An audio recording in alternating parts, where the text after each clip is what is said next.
I stood outside the closing room, gripping a thick envelope stamped with the county's raised blue seal.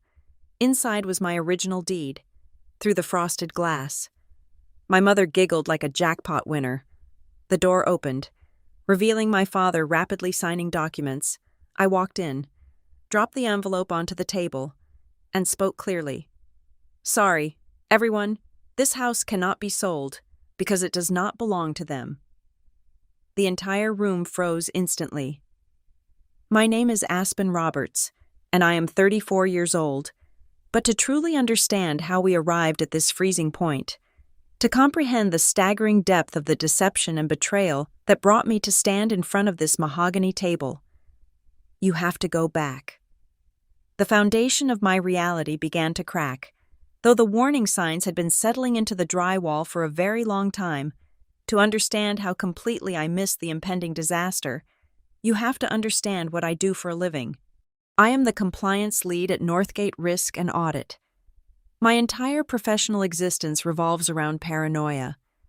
I am the person corporations hire to sit in windowless conference rooms and tear apart 1,000-page vendor contracts, financial disclosures, and operational protocols. In my world, a single misplaced comma, an ambiguous indemnity clause, or a misfiled document can trigger catastrophic legal liabilities and cost a company millions of dollars. I am trained to spot the lie hiding in the fine print. I am paid exceptionally well to see the disaster long before it ever strikes. The bitter irony is that while I was busy guarding corporate fortresses, I left the front door of my own life wide open. The house was a classic, sprawling vintage bungalow nestled in the quiet, tree-lined suburbs of Ashford Ridge. I bought it 5 years ago entirely on my own. It was not a gift, and it certainly was not an inheritance. That house was the physical manifestation of my grinding 20s. Every original oak floorboard, every piece of intricate crown molding, and the wide, wraparound front porch was paid for with 80-hour work weeks, skipped vacations, and a relentless dedication to my career. It was my sanctuary. It was the only place in the world where I felt completely secure. Then, 2 years ago, my parents lost their modest townhome. They had been drowning in a mountain of undisclosed consumer debt and high-interest loans for a decade. They showed up on my porch one rainy Sunday afternoon with a rented moving truck, a dozen mismatched cardboard boxes, and a carefully rehearsed performance of tearful desperation. It was only supposed to be for a few months. It was just a brief, temporary bridge until my father found a better job and they got back on their feet. I cleared out my guest rooms and welcomed them in. A few months quietly bled into a year, and that year seamlessly stretched into 2 years. Slowly and insidiously, the dynamic within the walls of my home shifted. I stopped being the gracious, supportive host and was systematically downgraded to a breathing automatic teller machine. I paid the annual property taxes out of my own savings. I covered the soaring homeowners' insurance premiums. When the ancient water heater violently ruptured and flooded the basement last winter, I was the one who wrote the 4-figure check to the emergency plumber. I bought the groceries, I paid the utility bills, and I funded their comfortable lifestyle. Yet, instead of gratitude, I was routinely subjected to lectures about my profound selfishness. Sitting at my own dining room table, eating a roast that I had purchased, my father would gesture aggressively with his fork and complain about my priorities. He would tell me I worked too much, that my career was making me cold, and that I simply did not know how to think about the family as a cohesive unit. Then there was my younger brother, Tanner. Tanner was the family's self-proclaimed tragic genius. He never moved in permanently, but he hovered like a persistent storm cloud. Tanner changed careers every 3 or 4 months. One season he was a frantic day trader burning through his savings. The next, he was developing a mobile application that was absolutely guaranteed to revolutionize the local food delivery market. He firmly believed he was always one wealthy angel investor away from becoming a tech millionaire. Because of this delusion, he always needed a massive infusion of seed capital right exactly now. He treated my living room like his personal venture capital pitching stage. Whenever I calmly refused to co-sign his risky loans or drain my retirement accounts to fund his fleeting obsessions, he would dramatically sigh, pack up his laptop, and accuse me of wanting him to fail. But my mother, Marilyn, was the true mastermind of our domestic illusion. She was utterly obsessed with appearances. To her sprawling network of friends in the local garden club, my hard-earned home was not actually mine. It was the family estate. She regularly hosted lavish afternoon luncheons on my back patio, pouring expensive mimosas and gesturing expansively at the landscaping that I paid a professional crew to maintain every Tuesday. I would stand in my own kitchen, quietly washing the crystal glasses she left behind, while listening to her loudly declare to her guests how much she loved what we had done with the place. She posted endless, highly filtered photos on her social media accounts, meticulously cropping out any evidence that I actually lived there to the outside world. She was the triumphant matriarch of Ashford Ridge. I swallowed my pride and kept my mouth firmly shut. I rationalized their behavior every single day. I told myself that this was simply what a good, loyal daughter was supposed to do. Deep down, I was desperately lonely for a functional, loving family. I foolishly reasoned that if I just provided enough financial stability, if I just gave them a safe harbor to rest and recover, the panic of their bankruptcy would eventually fade. I thought we could finally be a normal family. I actively chose to ignore the glaring red flags, because acknowledging them meant admitting that the people who raised me were fundamentally broken and profoundly selfish. But then came the small, incredibly sour details that my analytical brain simply could not rationalize away. About 3 weeks ago, I started noticing strange gaps in my daily life. Important correspondence began vanishing from my locked mailbox at the end of the driveway, official bank statements, county tax notices, and even a replacement credit card I had ordered just never arrived. At first, I thought it was a postal error, but my mother was always the first one to the mailbox every afternoon. She guarded it like a sentry. When I finally confronted her about the missing documents, standing in the hallway while she aggressively polished a brass mirror, she did not even look at me. She just waved her manicured hand dismissively. She told me the wind probably blew the letters away before she could grab them. She suggested the postman was careless and delivered my private financial records to the wrong neighborhood. Her voice was too light, too airy, and completely devoid of actual concern. I am an auditor. I deal in patterns and hard evidence. The wind does not selectively blow away only highly sensitive financial documents and government correspondence, while perfectly preserving the heavy, glossy lifestyle magazines and the cheap grocery store flyers. Sitting in my home office late one Tuesday night, staring blindly at the glowing screen of my laptop, a cold, heavy knot of dread finally anchored itself in my stomach. The missing mail was not an accident. It was not a careless postal worker. It was a symptom of a much larger disease. Someone in my house was deliberately intercepting my personal information. The missing letters were not a mistake. They were a test run. They were practicing. I was sitting at my desk at Northgate Risk and Audit on a quiet Tuesday afternoon when the notification popped up on my secondary monitor. It was an automated message from the county clerk's office, 5 years ago, when I first signed the closing papers on my bungalow. I had registered for a free digital service designed to prevent title fraud. It was a deeply ingrained paranoid habit born directly from my profession. The subject line in my inbox read, "Property Activity Alert." I clicked the secure link, my pulse steady, casually assuming it was a routine annual tax assessment notice or a minor zoning update. The PDF loaded line by line across my screen. It was not a tax notice. It was a 4-page legal document titled Limited Power of Attorney. My full legal name was typed across the top as the principal grantor. My eyes immediately darted to the bottom of the last page, seeking the execution clause. There, resting directly on the signature line, was my name, signed in heavy black ink, but it was not my handwriting. The loops were far too perfectly rounded, the slant entirely wrong, and the pressure of the pen was unnaturally even. Someone had forged my signature. Beneath the blatant forgery sat a bold, fresh notary stamp belonging to a man named Eli Mercer.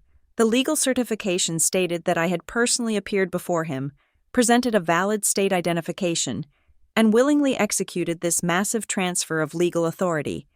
I stared at the date printed next to the notary stamp. It was the 12th of October. A cold, sharp wave of pure adrenaline washed over my entire body, making my fingers tingle.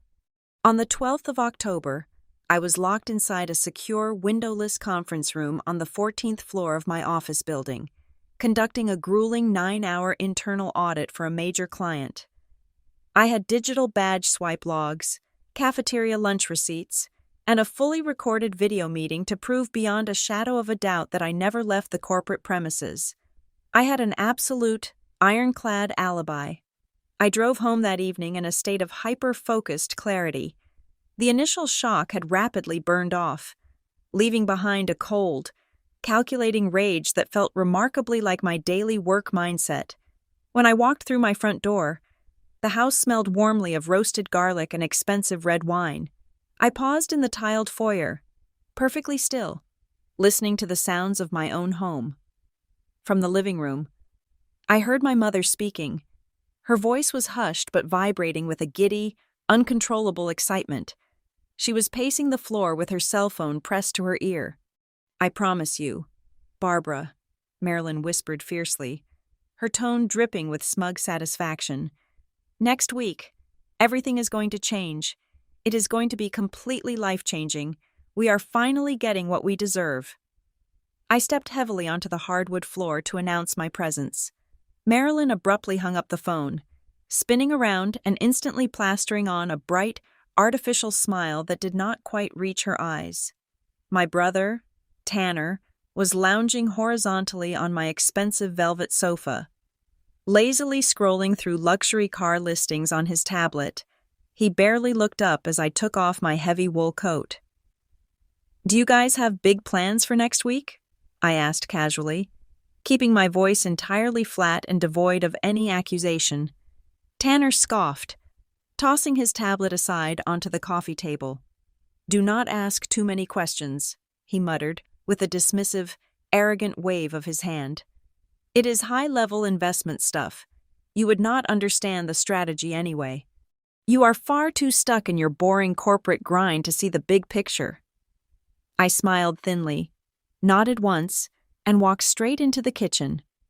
The mysterious missing mail from the past 3 weeks suddenly made terrifying, perfect sense. While they were busy in the dining room eating the dinner I had paid for, I slipped quietly out to the garage and checked the large blue recycling bin. Buried deep beneath a stack of broken-down cardboard boxes were 3 white envelopes from my primary bank and the county tax assessor. I picked them up and held them under the harsh fluorescent garage light. The top edges of the envelopes had been cleanly sliced open with a razor blade, then painstakingly glued back together with a clear, cheap adhesive.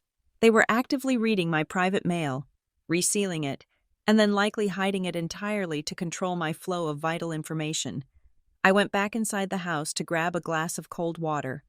I opened the heavy oak drawer next to the refrigerator, where we usually kept takeout menus, spare batteries, and random household receipts. Shoved all the way to the back, hidden beneath a pile of loose coupons, was a thick manila folder labeled Roof Renovation Estimates in my father's blocky. Aggressive handwriting. I pulled it out just an inch. The top 2 pages were indeed standard, boring quotes for asphalt shingles. But beneath them, the edge of a drastically different document poked out. The font was standard legal size, not contractor shorthand, printed in the top right corner, plain as day, was a single, devastating word. Escrow. My breath hitched in my throat, but I did not make a single sound. I did not storm into the living room and scream at the top of my lungs. I did not wave the forged papers in their faces, demand an immediate explanation, or threaten to call the local police. Doing so would only give them the precious opportunity to destroy the physical evidence, panic, or concoct a brand new, elaborate lie.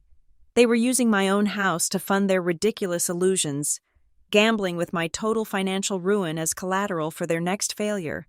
Carefully, meticulously, I slid the hidden escrow document back into its exact position beneath the fake roofing quotes.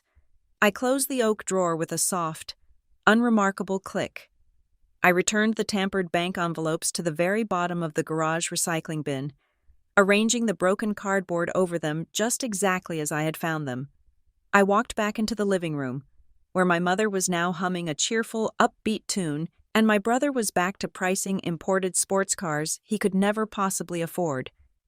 I sat down in my favorite armchair, opened a thick hardcover book, and decided right then and there to play their treacherous game. I would remain absolutely, terrifyingly silent. I would let them feel completely safe, let them feel incredibly clever, and let them keep walking blindly toward the edge of the legal cliff they were currently building for me. I was going to let them reveal every single card in their hand, and then I was going to systematically burn their entire table to the ground. In behavioral psychology, there is a defensive technique known as the gray rock method. It is a strategy utilized when dealing with manipulative, toxic, or abusive individuals. The premise is incredibly simple but profoundly difficult to execute. You make yourself as utterly uninteresting, unresponsive, and emotionally vacant as a common gray rock. You provide zero emotional reactions. You do not argue, you do not question, and you do not defend yourself. You starve the manipulator of the drama and friction they require to operate. Starting that Wednesday morning, I became the most boring object in my own home. I completely shut down my emotional outward responses. When I walked into the kitchen to pour my morning coffee, my face was a blank, unreadable slate. I offered no unsolicited information about my day. I did not engage in debates about the local news. I simply existed in their space, taking up minimal oxygen, projecting an aura of complete, oblivious compliance. I needed them to believe I was entirely consumed by my demanding corporate job, completely blind to the massive legal earthquake they were engineering right beneath my feet. While they thought I was merely exhausted from long hours at the office, I was quietly and methodically building a fortress around my digital and physical life. Late at night, with my bedroom door locked and a thick towel shoved under the crack to block the light, I opened my personal laptop, operating in total silence. I changed the passwords to every single bank account, investment portfolio, and utility service in my name. I did not use slight variations of old passwords. I generated complex, random strings of 20 characters and stored them in an encrypted offline vault. I enabled strict two-factor authentication on every application, ensuring that no one could log in without a physical code sent directly to my personal cellular device. More importantly, I contacted the 3 major credit reporting bureaus. With a few keystrokes, I placed a hard security freeze on my social security number. If their grand scheme involved taking out a bridge loan or a second mortgage in my name using that forged power of attorney, any lender attempting to run a credit check would immediately hit a solid brick wall. The digital lockdown was only the first phase. The next evening, after supposedly working late, I brought home 2 small, innocuous-looking boxes in my briefcase. They were high-definition, motion-activated security cameras. Because I was the sole legal owner of the property, installing surveillance equipment within my own private domain was entirely within my legal rights. I mounted the first camera discreetly on the top shelf of my bedroom bookcase, hiding the lens behind a row of thick, hardback accounting textbooks. It provided a clear, unobstructed view of my bedroom door and my private filing cabinet. The second camera was much smaller. I positioned it carefully on the windowsill of the front guest bathroom, angling the lens through the glass slats of the blinds. It had a perfect, zoomed-in view of the street, the driveway, and specifically, the locked metal mailbox. If someone was going to tamper with my federal mail again, I was going to have their face captured in high-resolution digital video. My next target was the shared network printer sitting in the hallway alcove. My father claimed he used it to print out various contractor estimates for the supposed roof repairs. The following morning, while he was in the shower and my mother was out at the grocery store, I accessed the printer's internal network portal through my laptop. Most people do not realize that modern printers store a detailed history of every document that passes through their memory cache. I pulled up the print spooler log from the past 14 days. The file names staring back at me confirmed my darkest suspicions. There was not a single document labeled roofing quote or asphalt shingles. Instead, the log was a terrifying list of standard real estate transaction forms: seller property disclosure statement, warranty deed draft, lead-based paint disclosure, buyer contingency addendum. They were printing the exact paperwork required to transfer the title of a residential property. As my silent investigation deepened, their behavior shifted dramatically, turning into a bizarre, highly choreographed theatrical performance. Suddenly, my mother transformed into the picture of maternal devotion. One evening, I came downstairs to find her roasting a massive prime rib, my favorite childhood meal. She had set the dining table with the good silver and poured me a glass of expensive Cabernet. She kept touching my arm, her voice dripping with artificial sweetness. She told me how proud she was of my hard work and how she just wanted our family to do better, to finally have the beautiful, stress-free life we all deserved. She was attempting to soften me up, creating a false sense of security and overwhelming gratitude so that when the time came, I would be pliable. My father took a different approach, relying on his traditional, heavy-handed authority. During dinner, he stared at me across the table, his expression stern and commanding. He launched into a long, unprompted lecture about familial duty and sacrifice. He explicitly reminded me that he and my mother had given up their youth to raise me, that they had housed me and fed me for 18 years, and that children inherently owe a massive, unpayable debt to their parents. He was laying the psychological groundwork, trying to convince me that whatever financial moves they were making, I had no right to question them because I was forever in their debt. Tanner, however, was the most reckless. He lacked the patience of our parents. While we were cleaning the dishes, he leaned against the kitchen counter, casually twirling a dish towel. He was trying to gauge my awareness, dropping vague, alarming hints to test my reaction. He mentioned that the economy was extremely volatile and that sometimes families had to make aggressive, unconventional financial moves to survive. He looked at me sideways and muttered that if I ever stopped being a team player, or if I did not cooperate with the family's overall vision, we could all lose everything in an instant. It was a clumsy, thinly veiled threat disguised as brotherly advice. Through all of this, the prime rib, the guilt trips, and the veiled threats, I remained an absolute, impenetrable gray rock. I did not flinch.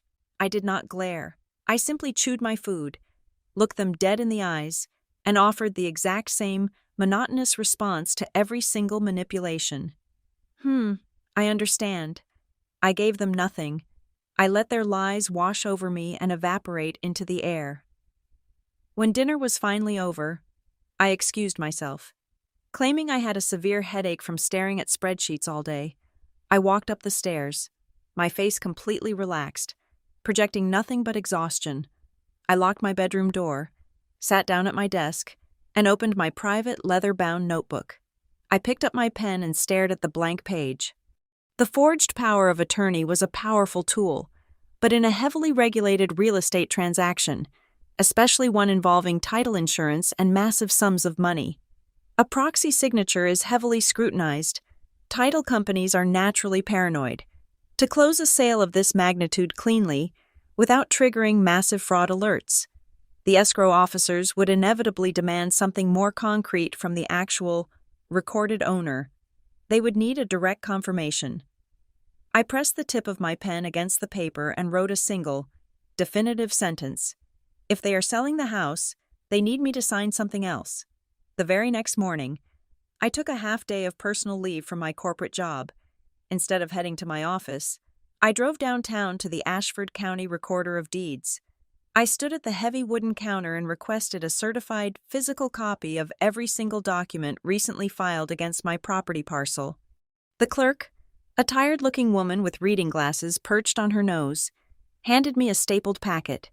I sat on a hard wooden bench in the hallway and flipped through the pages. The first glaring error jumped out immediately.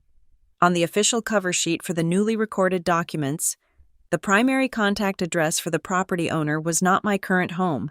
It was an apartment I had rented nearly 7 years ago. Someone had deliberately filed a change of address form for all official county notifications regarding my parcel.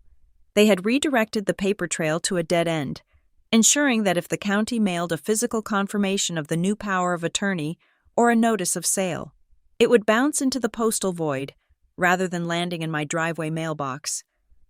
I turned to the limited power of attorney itself.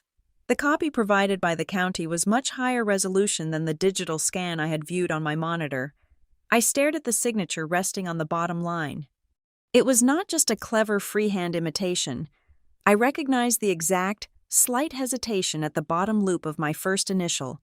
It was a flawless, identical match to a signature I had provided on a lengthy medical intake form almost 4 years ago, a document I had carelessly left in a filing box in my basement.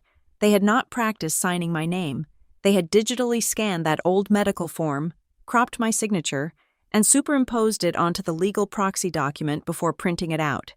It was a cheap, digital cut-and-paste job, but it was apparently good enough to fool an apathetic notary public. I left the county building and drove directly to my corporate headquarters. It was time to build a wall of concrete evidence. I treated my own life exactly like a high-stakes corporate audit. I pulled my secure building access logs from the Human Resources Department, highlighting the exact moments I swiped my badge at the front turnstiles and the 14th floor secure doors. I printed out the official meeting minutes from the day the forged document was supposedly notarized. I gathered the time-stamped calendar invites and a dozen emails I had sent from my desktop terminal during the precise hour I was allegedly sitting in a notary office. I had a waterproof alibi backed by corporate server data. Armed with a thick, meticulously organized binder, I walked into the sleek, modern offices of Klein and Mercer Legal during my lunch hour. I had scheduled an emergency consultation with Dahlia Klein, a senior civil litigator whose reputation in property disputes was utterly ruthless. I sat across from Dahlia in her glass-walled office. I did not waste time with emotional anecdotes or family history. I simply slid the binder across her desk. I laid out the timeline, the forged signature, the fake address change, and my corporate alibi. I told her I wanted to file an immediate affidavit of forgery and slam a hard legal block on whatever transaction was currently creeping through the escrow pipeline. Dahlia reviewed my documents with cold, practiced efficiency. She tapped her designer pen against the mahogany desk, her eyes scanning the forged proxy. When she finally looked up, her expression was entirely devoid of sympathy. It was the look of a shark recognizing blood in the water. "We can absolutely file the affidavit and freeze the title," Dahlia said, her voice sharp and steady. "But you need to look at the bigger picture here. People who orchestrate a fraudulent sale of this magnitude usually need cash immediately to keep the illusion alive while the lengthy escrow process drags on. They are not just selling your house. They might have already taken out a hard money loan against your equity." A cold chill radiated down my spine. A bridge loan. If they had used the forged proxy to secure a high-interest, short-term private loan to fund their lavish new lifestyle, that debt would be illegally anchored to my property. While sitting right there in her office, I logged into my secure credit monitoring portal on my phone. My hard freeze was actively blocking new credit lines. But I checked my recent property title inquiries. There it was, an obscure, random processing fee for $450, originating from a private lending firm, recorded just 2 days prior. They had taken the bait of their own greed. The wheels were already spinning entirely out of their control. Dahlia asked if I wanted her to send a cease and desist letter to my parents immediately. I shook my head. A warning would only give them the opportunity to destroy evidence, flee, or attempt to manipulate the narrative. I wanted them to feel entirely secure. I wanted them to keep walking blindly down the path they had chosen. I needed them to take one last decisive, legally binding step, one more signature on their own stack of consequences. Draft the dispute notices and have them ready to send. I told my attorney, "But don't release anything until I give the final go-ahead. I'm going to let them finish writing themselves into a corner."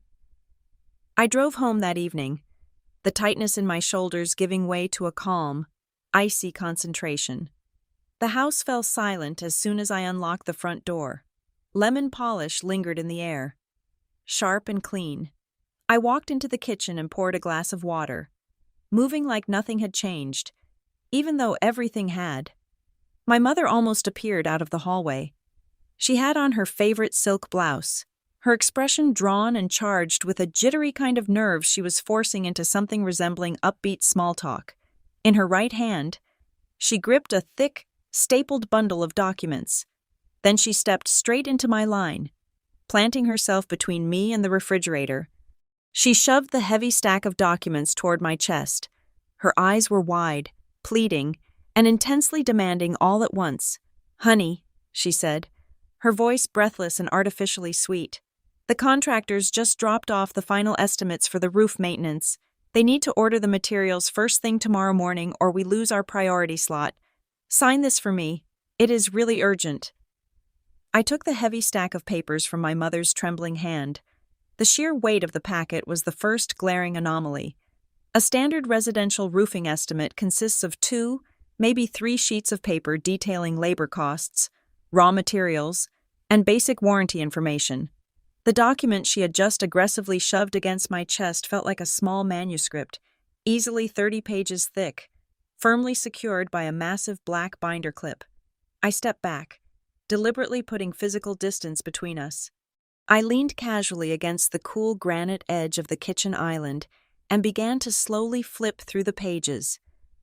I channeled every single ounce of my professional corporate training, reading the text not for general comprehension, but actively scanning for structural anomalies, formatting inconsistencies, and legal traps. Page 1 was printed on a perfectly ordinary contractor letterhead. It detailed the process of tearing off the old asphalt shingles, replacing the rotting underlayment, and installing new protective flashing around the brick chimney. Page 2 continued the illusion with an itemized list of labor costs and a standard liability waiver for accidental property damage during construction. Then I turned to page 3. The visual shift was jarring, like walking out of a brightly lit hallway directly into a pitch-black room. The font abruptly changed from a modern, clean sans serif to a dense, traditional serif typeface heavily favored by corporate law firms and title companies.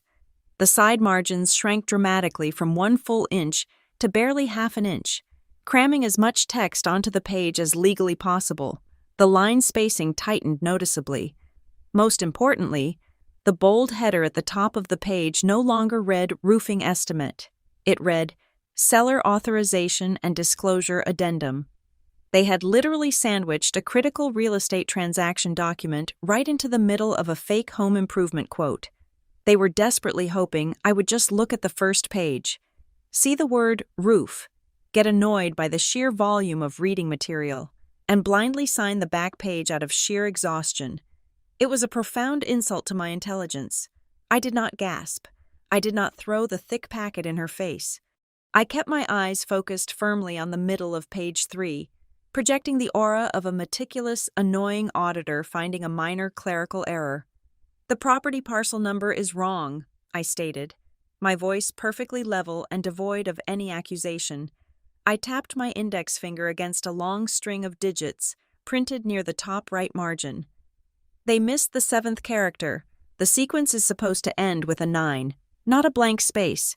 Marilyn's face tightened instantly. The mask of artificial maternal sweetness vanished in a fraction of a second, replaced by a raw, frantic panic.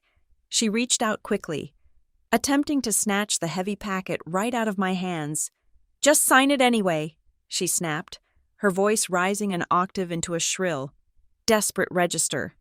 "Nobody actually reads those numbers. The contractor is waiting for the authorization to order the shingles. You are overthinking it. Just put your name on the back page so I can scan it over to them before 5 o'clock.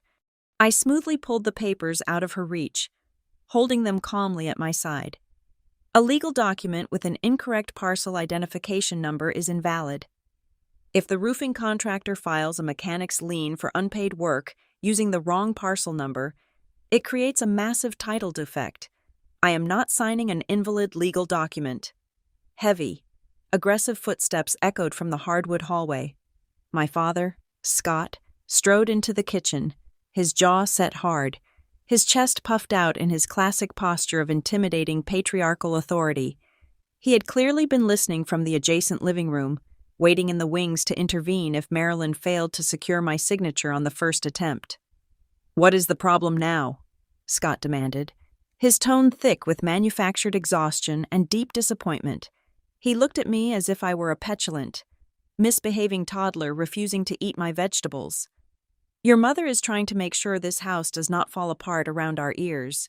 We are trying to manage things for the future of the entire family. Stop being so incredibly difficult and just sign the damn paper so we can move forward."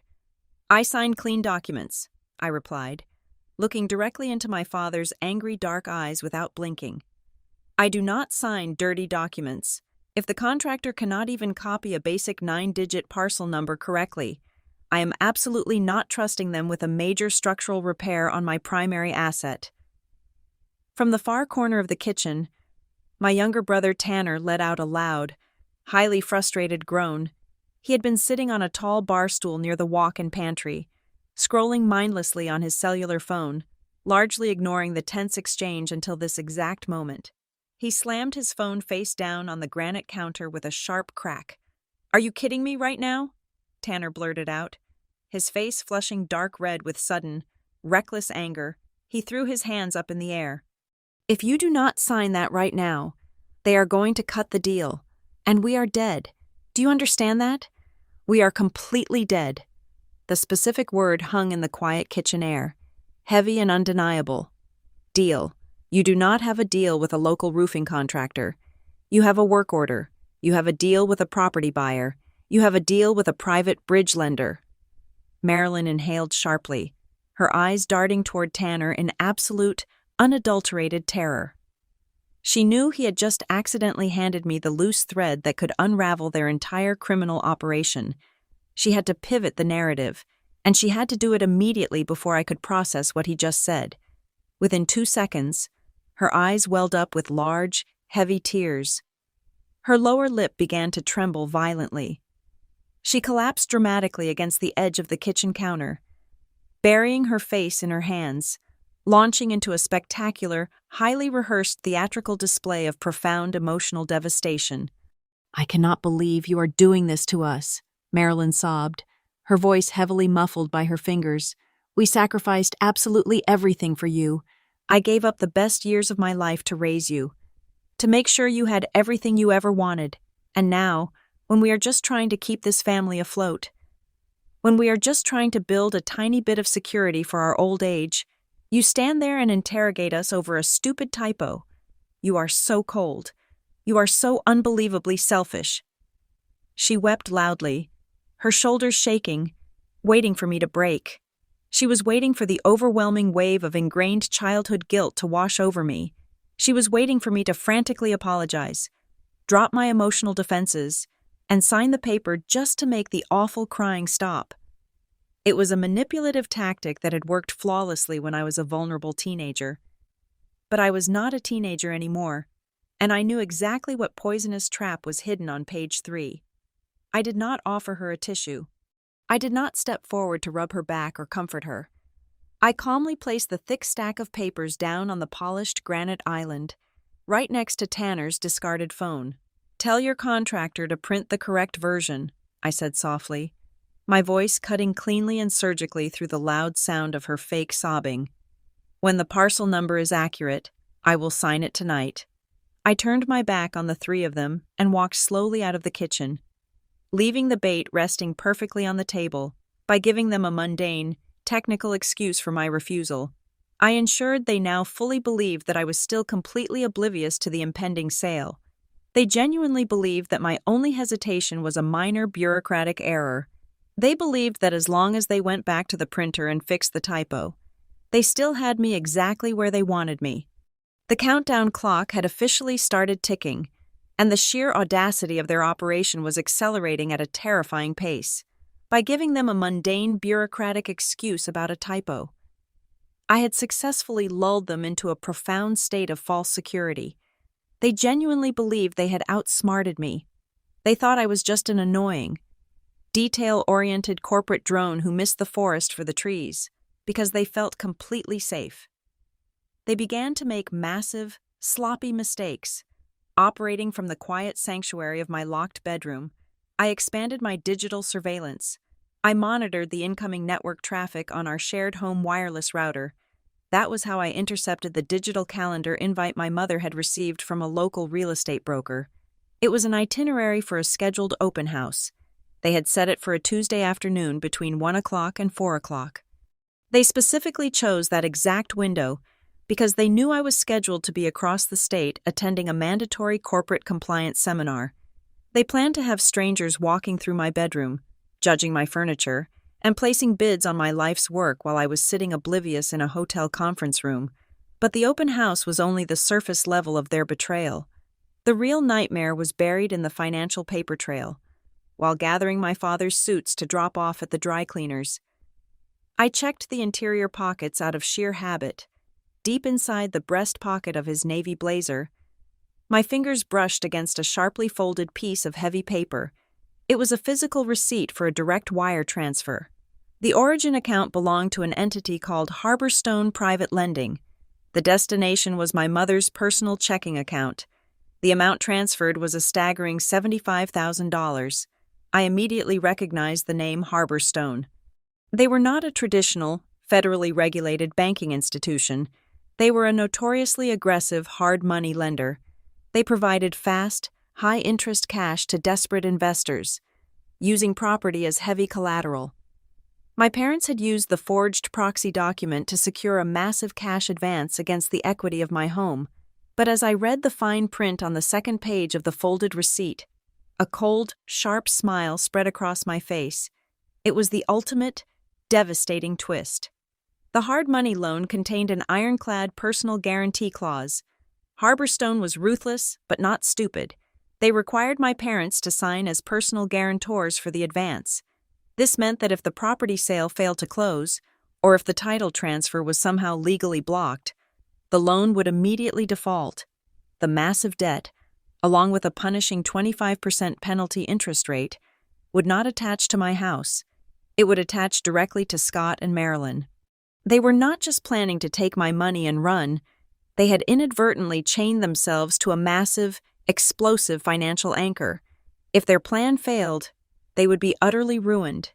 Oblivious to the trap they had set for themselves, my mother immediately began acting like a woman who had just won the state lottery. The sudden influx of the $75,000 bridge loan triggered a manic, life-changing shopping spree. I watched silently as glossy brochures for luxury European sport utility vehicles appeared on the kitchen counter. She casually mentioned placing a $5,000 non-refundable deposit on a premium, climate-controlled storage unit across town, clearly preparing to move her belongings out of my house and into a high-end condominium. She spent her evenings loudly discussing a potential 3-week luxury cruise through the Mediterranean, acting as if she were already a millionaire. My father, however, was cracking under the immense pressure of the reality they had created. While Marilyn shopped, Scott paced. I could hear his heavy footsteps creaking against the floorboards at 2 a.m. He was irritable, snapping at the slightest noise, his eyes shadowed with severe insomnia. He knew that Harborstone Private Lending did not play games. He was receiving aggressive phone calls at all hours, stepping out onto the back patio and speaking in hushed, frantic tones. He was being pushed hard to finalize the sale because the hard money lenders wanted their massive return on investment immediately. Tanner was equally delusional, but in his own uniquely destructive way.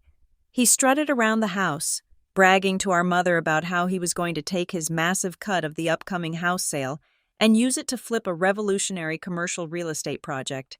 He promised them he would triple their money in less than 6 months. Out of morbid curiosity, I ran a comprehensive background check on my brother through the county civil court database. The results were pathetic, but entirely predictable. Tanner was currently being sued by a former business partner for $85,000 in unpaid debts and breach of contract. He was not planning to invest his cut of my stolen house. He was desperately trying to secure cash to pay off a massive legal settlement before he was forced into involuntary bankruptcy. I had every piece of the puzzle. I had the forged proxy, the network printer logs, the video surveillance of the mail theft, the wire transfer receipts, and the ironclad corporate alibi. I could have called the police right then and there. I could have blown the entire scheme to pieces in the middle of our living room, but I actively chose not to. Confronting them in private would allow them to deny everything. They would gaslight me, claim the documents were a misunderstanding, or worse, they would simply flee the state with the bridge loan money, leaving me to untangle the legal mess alone. I needed this to reach the absolute point of no return. I wanted them to sit down in a formal room, surrounded by licensed professionals, and put their fraudulent signatures on official closing documents. I wanted an escrow officer, a title attorney, and a notary public to serve as my unimpeachable witnesses. During my lunch hour, I called Dahlia Klein, my civil attorney. We finalized our battle plan. Dahlia had a comprehensive affidavit of forgery fully drafted and notarized. She had an official notice of title dispute ready to be filed with the county clerk. Most importantly, she had drafted an emergency injunction to serve the escrow company, demanding a total freeze on all financial disbursements the moment I gave the signal. "Everything is locked and loaded," Dahlia told me over the phone, her voice vibrating with professional anticipation. "We are just waiting for the date." I did not have to wait long. That evening, I was sitting at my desk, quietly reviewing a corporate audit report, when my cellular phone vibrated against the wood. The screen illuminated the dark room. It was a text message from my mother. "Signing is the day after tomorrow. Come celebrate with the family." The morning after receiving the text message from my mother, I took another deliberate detour before heading to the corporate office. I drove straight to the sleek, glass-fronted building of Blue Harbor Title and Escrow. I did not storm in demanding justice. Instead, I calmly approached the front desk, presented my state identification, and requested a private, unrecorded meeting with the primary escrow officer assigned to the Redwood Shore Holdings transaction. I explicitly stated that I was the principal property owner listed on the file, but I needed to review the preliminary disclosures privately to ensure a smooth closing, completely bypassing my parents.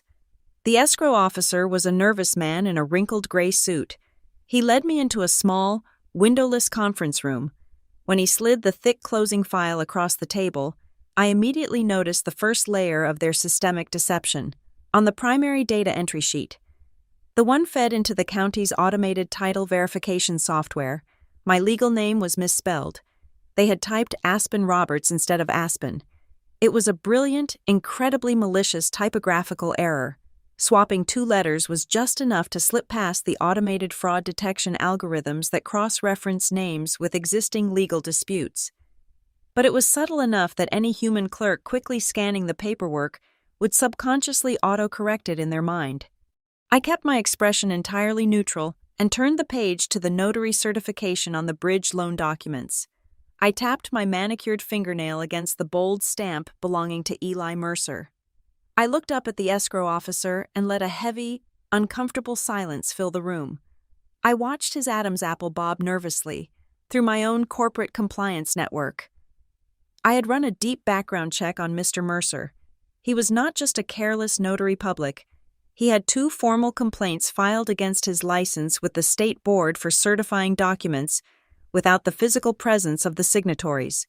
The escrow company absolutely knew his reputation was compromised. They had smelled the foul odor of a fraudulent transaction. But because the purchase price was exceptionally high and the title insurance premium was massively lucrative, they actively chose to look the other way. They wanted the deal to close just as badly as my parents did. I slid the file back across the table, thanked the sweating officer for his time, and walked out without raising a single alarm. I wanted them to keep pushing the boulder up the hill. Sitting in my car in the parking lot, I reviewed the dossier I had compiled on the buyer. Graham Sutter. My parents genuinely believed they had found a sympathetic investor. Over dinner the previous night, My father had smugly mentioned that the buyer was a true gentleman who was going to allow them a generous 30-day grace period to pack up their belongings and transition to their new, wealthy lifestyle. They were breathtakingly naive. Graham Sutter was a notorious corporate landlord who specialized in aggressively acquiring suburban properties through shell companies to convert them into high-yield, short-term vacation rentals. He was infamous in local real estate circles for his absolute ruthlessness. The very second the county recorded a new deed, Sutter's legal team routinely dispatched local sheriff's deputies to execute immediate, forceful evictions on anyone remaining on the premises. He never granted grace periods. My parents thought Graham Sutter was their golden ticket, but he was actually the executioner who was going to throw them out onto the street the moment the ink dried. I decided to let them keep believing he was their savior. It made the trap so much more effective. At precisely 2:00 in the afternoon, my attorney, Dahlia Klein, executed the most critical maneuver of our entire strategy. She electronically filed a formal notice of dispute regarding the property title with the county clerk, and she simultaneously faxed a copy directly to the legal department of Blue Harbor Title and Escrow. The timing was a surgical strike. By submitting the dispute so late in the business day, it legally obligated the escrow company to halt any final disbursement of funds. But it completely prevented the sluggish bureaucratic system from officially notifying my parents or the buyer before the scheduled closing meeting the following morning. The trap was set, and the steel jaws were locked wide open. I spent my final evening at home acting exactly like a ghost. I ignored the chaotic sounds of my mother aggressively packing expensive porcelain into cardboard boxes. I went into my bedroom, locked the door, and assembled my evidence package. I used a heavy black leather binder inside the plastic sleeves. I placed the original property deed with the raised blue seal. I added the certified purchase documents from 5 years prior. I included the comprehensive security badge logs from my office, the time-stamped corporate emails, and a digital flash drive containing the high-definition video of my mother tampering with my federal mail. Finally, I placed the analytical breakdown of the forged limited power of attorney right on top. It was a concrete, undeniable mountain of legal destruction. I stood in front of my full-length bedroom mirror for nearly an hour, in a situation completely saturated with severe emotional betrayal. The absolute worst thing a victim can do is lose their temper. Anger allows the perpetrators to deflect and shift the blame. If I walked into that room screaming and crying, my mother would instantly play the victim, and my father would use his physical presence to intimidate me out of the building. I practiced breathing. I smoothed my posture. I rehearsed my entrance until I felt absolutely nothing. I stripped away the daughter who had been used, discarded, and financially hollowed out. I became the corporate auditor. I practiced the exact phrasing, ensuring my voice carried the heavy, undeniable weight of pure fact. There would be absolutely no arguments, no desperate pleas, and no emotional outbursts. I only needed to deliver the truth and watch their meticulously constructed fantasy collapse under its own weight. At 10:00 that night, my cellular phone lit up on my nightstand. The screen displayed a single, encrypted text message from Dahlia. "Tomorrow." They sign, and you walk in at the exact right minute. The scent of roasted garlic and expensive heavy cream hung thick in the dining room air. It was a Wednesday evening, just hours before their meticulously planned betrayal was scheduled to cross the finish line. My mother had transformed our ordinary dining table into a lavish banquet, laying out the fine china and lighting tall taper candles as if she were hosting a royal coronation. She had spent the entire afternoon cooking, humming cheerfully to herself, completely intoxicated by the delusion of her impending wealth. I sat quietly at the end of the table, cutting my steak with slow, deliberate precision. The atmosphere was completely surreal. They were celebrating the successful theft of my entire life's work right in front of my face, and they were doing it with my own wine glasses. My brother, Tanner, was already 3 glasses deep into a bottle of imported red wine. His face was flushed, and he was gesturing wildly with his fork. He spent 20 minutes loudly detailing the exact specifications of the imported Swiss chronograph watch he planned to purchase by the end of the week. He talked about the rose gold bezel and the sapphire crystal face with the fervent desperation of a man who firmly believed a piece of jewelry could somehow erase his massive legal debts and endless string of professional failures. Marilyn sat opposite him, her cheeks glowing from the alcohol and the sheer thrill of getting away with it. She smiled magnanimously, resting her hand lightly against her collarbone.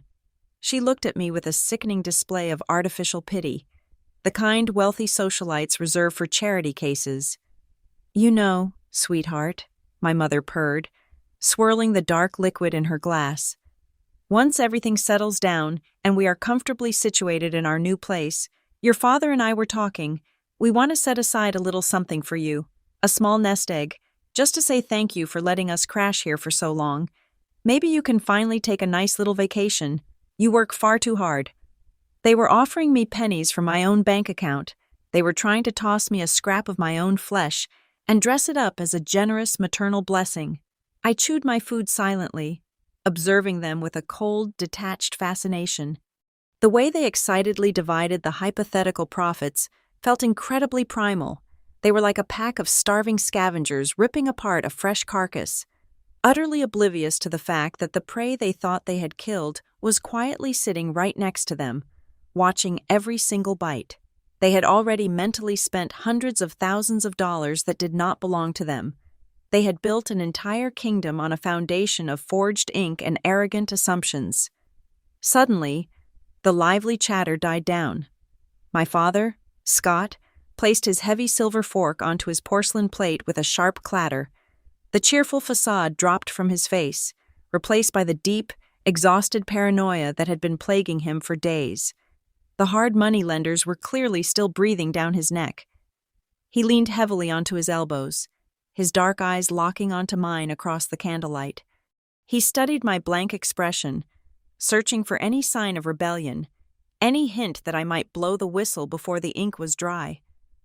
"You are awfully quiet tonight," Scott rumbled, his voice low and tight with a thinly veiled warning. "Aren't you happy for us? Aren't you glad this family is finally catching a break?" It was a test, a sudden, sharp interrogation born out of absolute terror. He needed me to validate their crime.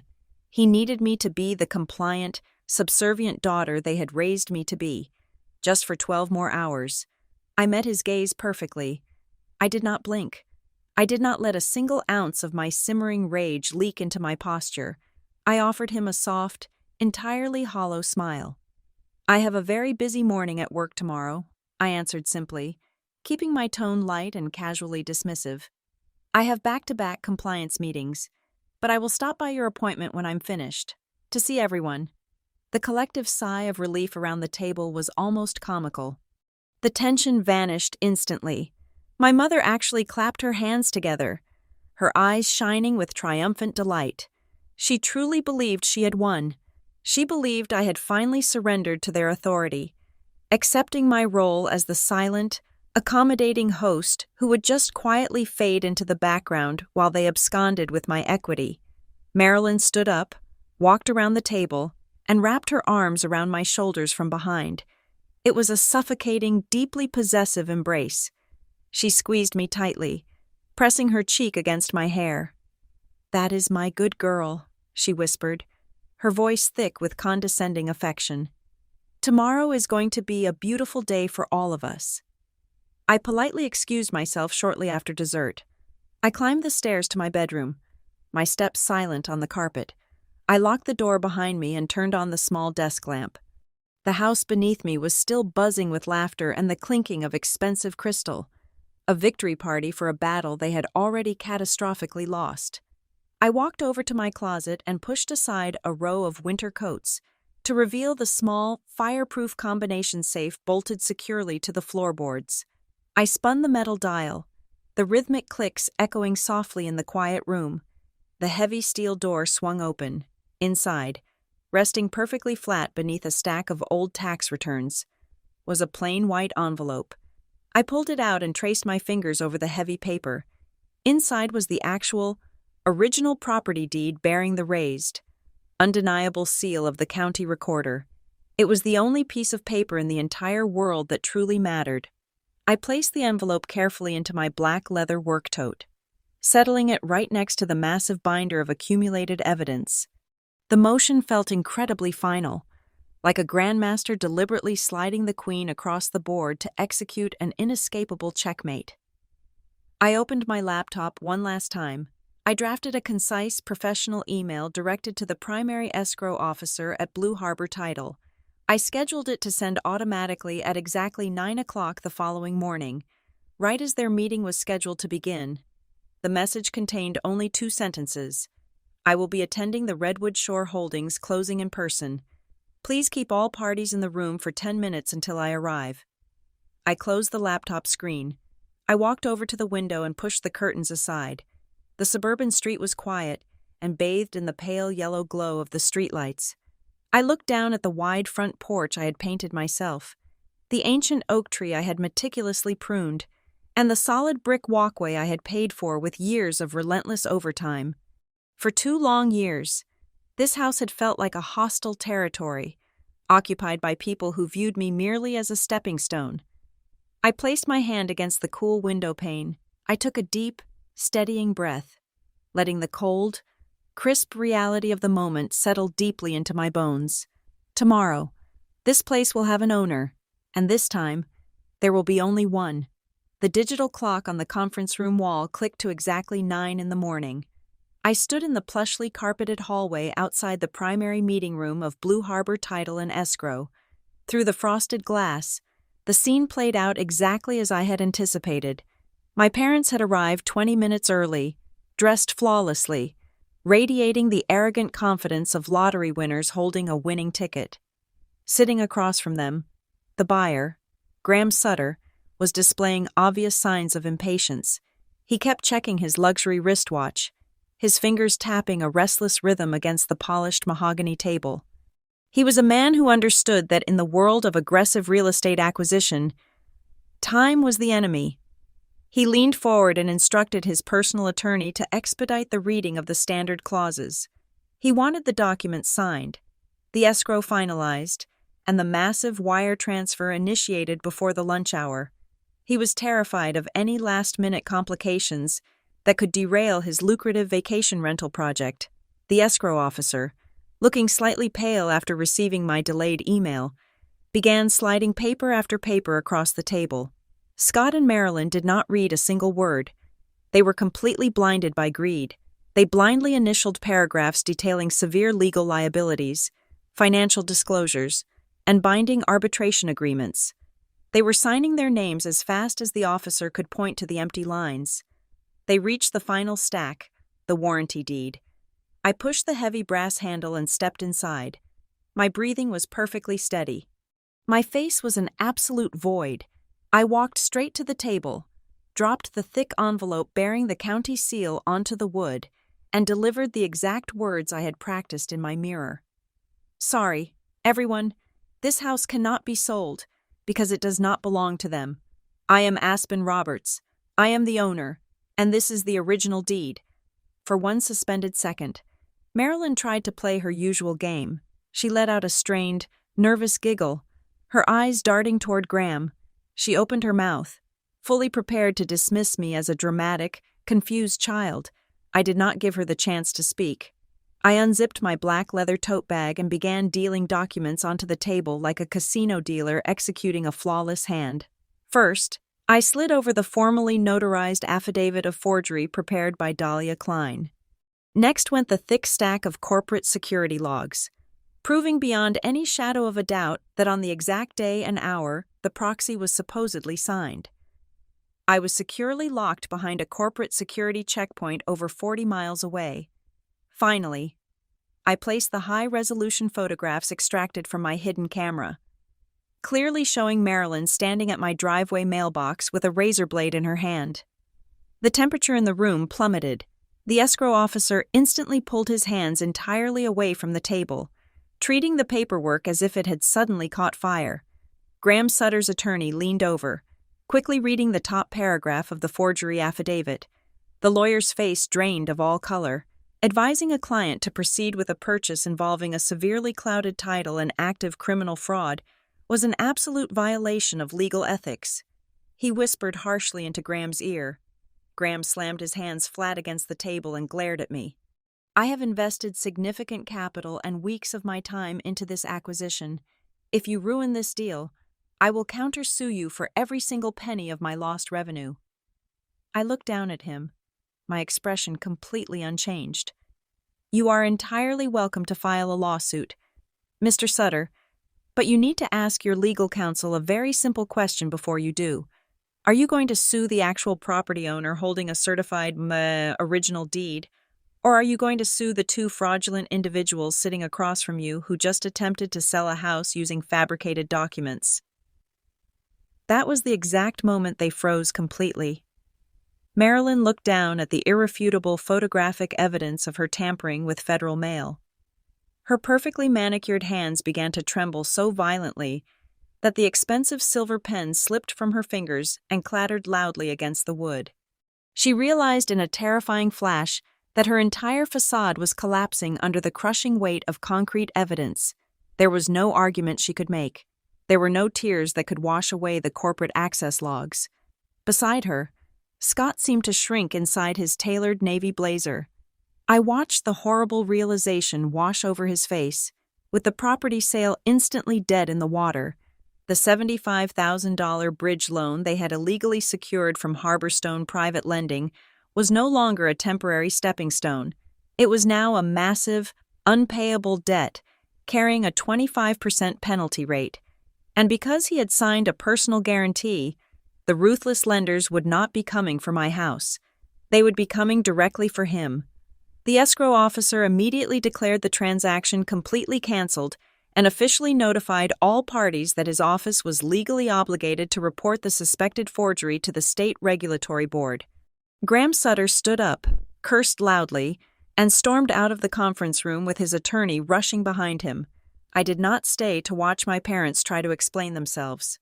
I turned around, walked out of the glass doors, and drove straight to the county clerk to officially record the title dispute and lock my property down forever. By 2 o'clock that afternoon, a professional locksmith had completely replaced every single deadbolt and window latch on my house. I spent an hour on the phone with the postmaster, establishing a secure, locked post office box for all my future correspondence. I updated my homeowner's insurance policy, explicitly removing my parents from any authorized access lists. When the sun finally began to set, casting long golden shadows across the hardwood floors, I stood right in the center of my living room. Their mismatched cardboard boxes were still piled in the corner, waiting for a moving truck that was never going to arrive. They would have to come get their things eventually, but they would do it under the strict supervision of a civil standby officer. I listened to the house. For the first time in 2 solid years, there was no passive-aggressive sighing from the kitchen. There were no hushed, frantic phone calls on the back patio. There was no one attempting to drain my bank accounts or steal my future. It was just perfectly, beautifully quiet. I never had to scream. I never had to throw a tantrum. I just placed the absolute truth down on a mahogany table, stepped back, and let the truth do the rest of the work. Thank you all so much for listening to my story today.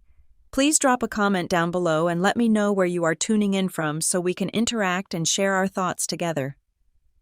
If you enjoyed this, do not forget to subscribe to the Lily Revenge Stories channel, like this video, and show some extra support by hitting that like button so this story can be heard by even more people.